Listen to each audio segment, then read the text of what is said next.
Salut à tous les supporters marseillais et bienvenue sur Omassilia. Aujourd'hui, on revient sur une prise de parole très forte dans l'afterfoot. Mehdi Benatia a expliqué en détail sa méthode, sa vision et même son avenir à l'Olympique de Marseille. Un moment rare qui permet de comprendre comment l'OM fonctionne réellement depuis son arrivée. Je t'explique tout dans un instant, mais avant, si t'es un véritable fan de l'Olympique de Marseille et que tu veux rien louper de l'actu de ton club, abonne-toi à ma chaîne. Mehdi Benatia débarque à Marseille en novembre 2023 comme conseiller sportif. Il deviendra ensuite directeur du football, puis directeur sportif. Depuis, il n'a jamais caché ses ambitions et dans l'afterfoot, il a rappelé une chose essentielle, il veut continuer à aider ce club, peu importe la durée de son contrat. Il explique, dans le travail et l'unité qu'on veut mettre en place, tout est réuni pour aller dans le bon sens. Et cette phrase résume parfaitement son état d'esprit. Mais quel est le projet Benatia? L'OM a atteint son objectif la saison dernière, décrocher une place directe en Ligue des Champions grâce à sa deuxième place en Ligue 1. Et derrière cette réussite, il y a une reconstruction profonde, menée sur 2 mercatos estivaux, avec l'arrivée de joueurs comme Adrien Rabiot, Benjamin Pavard, Igor Pechao ou Angel Gomez.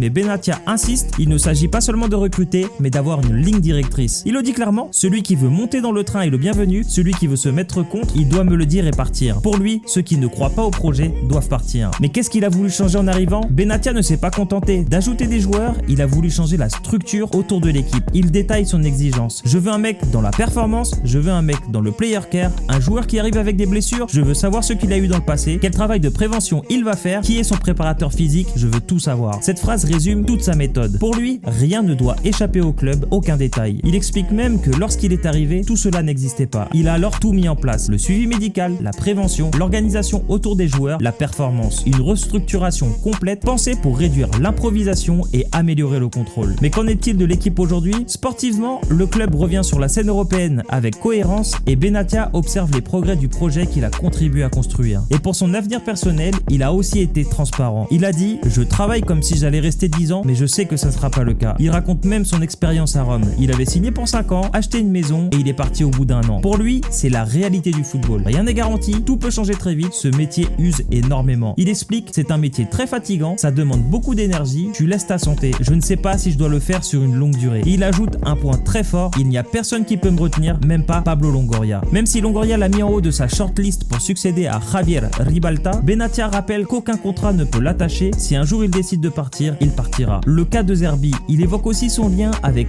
Roberto De Zerbi. Il reconnaît la carrière déjà très réussie du coach et souhaite qu'il reste le plus longtemps possible à l'OM. Mais il le précise bien, il n'est pas lié à Roberto De Zerbi, chacun a son propre parcours. Ce passage dans l'afterfoot permet de mieux comprendre ce qui a changé à l'OM depuis l'arrivée de Benatia. Une méthode structurée, une exigence totale sur la performance, un contrôle précis de tout ce qui concerne les joueurs, une ligne directrice claire, un projet solide sur plusieurs saisons. Et malgré son investissement, Benatia reste lucide sur la réalité de son métier. Il est totalement engagé aujourd'hui, mais il sait que rien n'est éternel. Ce qu'il veut pour l'instant, c'est continuer à faire avancer l'OM avec rigueur et avec une obsession, tout savoir. Et toi, tu en penses quoi? Dis-le moi en commentaire et n'oublie pas de t'abonner.